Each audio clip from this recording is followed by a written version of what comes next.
Assalamualaikum warahmatullahi wabarakatuh. Pada pelajaran IPA kali ini kita akan membahas tentang sistem pernapasan pada manusia.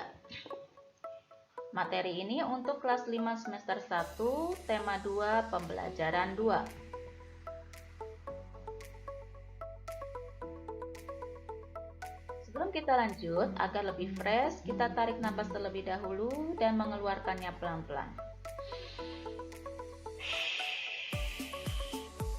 Oke, sudah lebih fresh, kita lanjut ya. Bernapas merupakan salah satu ciri makhluk hidup. Bernapas adalah memasukkan udara yang mengandung oksigen dan mengeluarkan udara yang mengandung karbon dioksida. Nah, oksigen ini masuk ke dalam tubuh kita pada saat terjadi proses pernapasan. Sedangkan karbon dioksida adalah racun yang dihasilkan pada saat terjadinya proses metabolisme tubuh atau proses pencernaan makanan. Karbon dioksida ini harus dikeluarkan dari tubuh ya, karena sangat berbahaya untuk tubuh. Nah, beberapa hal yang penting dari oksigen adalah salah satunya untuk bisa bertahan hidup. Tentunya kita sangat memerlukan oksigen ya. Kemudian diperlukan dalam proses-proses dalam tubuh kita ya, contohnya dalam proses pencernaan, bahkan saat berpikir pun kita sangat memerlukan oksigen. Jadi kalau kalian merasa terhambat saat berpikir, maka segeralah memperbanyak asupan oksigen dengan meminum air putih secukupnya. Organ-organ pernapasan pada manusia: hidung, rongga hidung, faring, laring, trakea, paru-paru. Paru-paru ini ada sepasang ya, sebelah kiri, dan sebelah kanan. Lalu ada bronkus, bronkiolus. Nah, yang kecil-kecil atau yang menggelembung di dalam paru-paru adalah alveolus. Penjelasannya nanti di slide berikutnya. Lalu ada diafragma.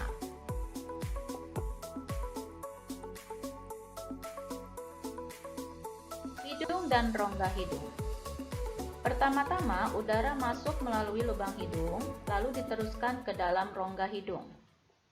Nah, di dalam rongga hidung ini terdapat rambut-rambut pendek dan tebal ya. Rambut-rambut pendek dan tebal ini berfungsi untuk menyaring dan menangkap kotoran yang masuk bersama udara. Lalu, udara yang sudah disaring ini akan dihangatkan atau dilembabkan, diatur suhunya oleh selaput hidung. Berikutnya faring. Nah, ini adalah faring ya. Faring itu adalah persimpangan antara saluran pernapasan di bagian depan, sebelah sini ya, dan saluran pencernaan di bagian belakang, sebelah sini. Jadi kalau kalian menghirup udara, maka udaranya akan masuk ke bagian depan. Sedangkan kalau kalian makan, maka makanan yang sudah kalian haluskan di mulut akan masuk ke kerongkongan, akan masuk ke saluran bagian belakang ini ya. Lalu berikutnya laring. Laring disebut juga kotak suara. Laring adalah saluran pernapasan yang membawa udara menuju trakea. Jadi setelah dari faring diteruskan ke laring, lalu masuk ke trakea.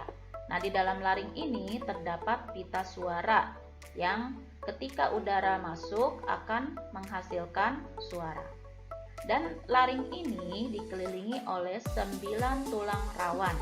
Salah satunya yaitu tulang rawan troid atau disebut jakun ya. Lalu udara akan masuk ke trakea. Nah, pada trakea terdapat jaringan yang disebut dengan silia. Silia ini berfungsi untuk mendorong keluar debu-debu dan bakteri yang masuk. Lalu di bagian bawah trakea terdapat percabangan ya, yang disebut dengan bronkus. Berikutnya adalah bronkus. Nah, bronkus tadi sudah dikatakan adalah percabangan dari trakea. Jadi bronkus ini ada bronkus kanan dan ada bronkus kiri. Bronkus kanan masuk ke paru-paru sebelah kanan, sedangkan bronkus kiri masuk ke dalam paru-paru sebelah kiri. Lalu diafragma. Diafragma merupakan otot utama yang digunakan dalam proses menarik dan mengeluarkan napas.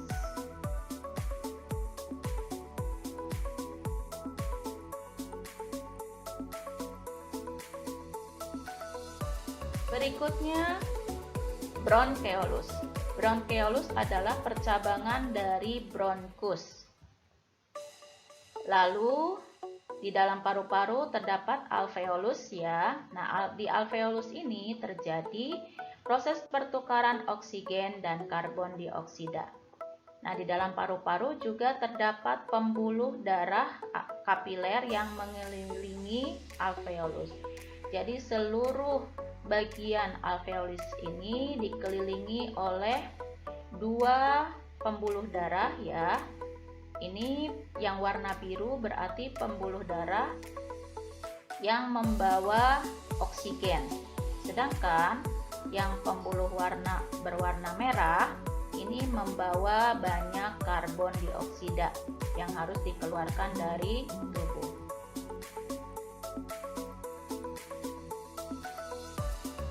Otot diafragma. Otot diafragma itu adalah otot utama dalam pernapasan ya. Jadi saat bernapas kita membutuhkan kekuatan otot, yaitu menggunakan otot diafragma. Nah, diafragma ini terdapat di bagian bawah rongga dada. Diafragma ini berbentuk seperti kubah. Nah, pada saat bernapas atau pada saat terjadi proses pernapasan, ada proses masuk udara ya, masuknya udara, dan ada proses keluarnya udara. Proses masuknya udara disebut inspirasi, sedangkan proses keluarnya udara disebut ekspirasi. Oke.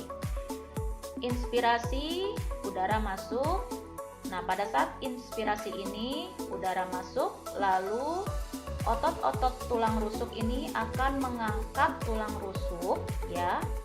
Lalu paru-paru akan membesar. Nah, paru-paru yang membesar ini untuk menampung udara yang kita hirup. Nah, pada saat yang bersamaan, diafragma atau otot diafragma akan menjadi datar. Lalu pada proses ekspirasi, otot tulang rusuk mengendur. Ya, berarti tulang rusuk akan turun. Lalu paru-paru mengkerut atau mengecil, kemudian diafragma akan relaksasi. Lalu udara yang berisi karbon dioksida akan keluar. Jadi ini adalah proses atau proses-proses yang terjadi pada saat ekspirasi, sedangkan ini adalah proses-proses yang terjadi pada saat inspirasi. Oke, proses inspirasi bisa digambarkan seperti ini ya. Ini adalah tulang rusuk. Tulang rusuk ini adalah melindungi bagian atau organ-organ vital dalam tubuh kita, terutama paru-paru. Dan ini adalah otot diafragma. Pertama-tama udara masuk melalui hidung, lalu masuk ke rongga hidung, kemudian diteruskan ke faring, lalu ke laring. Nah, di laring ini akan diteruskan di trakea ya, tidak bisa digambarkan di sini. Kemudian dari trakea akan masuk ke bronkus. Dari bronkus akan masuk ke bronkiolus. Bisa digambarkan di proses pernapasan di dalam paru-parunya, bisa digambarkan seperti ini ya. Oke, ini masuk dari trakea, lalu masuk ke bronkus, kemudian ke bronkiolus, lalu masuk ke alveolus. Nah, pada saat terjadi inspirasi, tadi sudah disebutkan bahwa tulang rusuk akan terangkat, ya.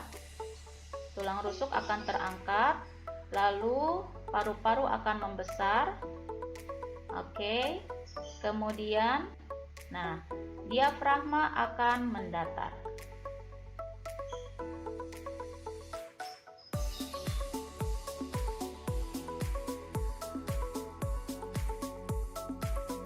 Berikutnya, proses ekspirasi bisa digambarkan seperti berikut ini.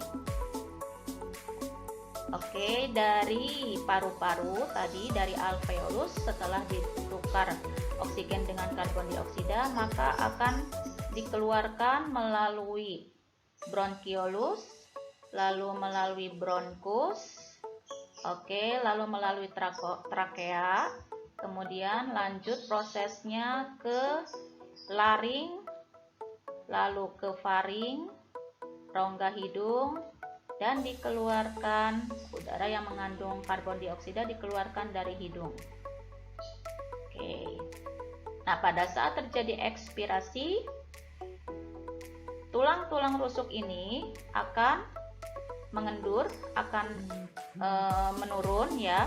Otot-ototnya akan menurun atau akan mengendur, lalu paru-paru akan mengecil. Nah, kemudian otot diafragma akan lebih relaksasi.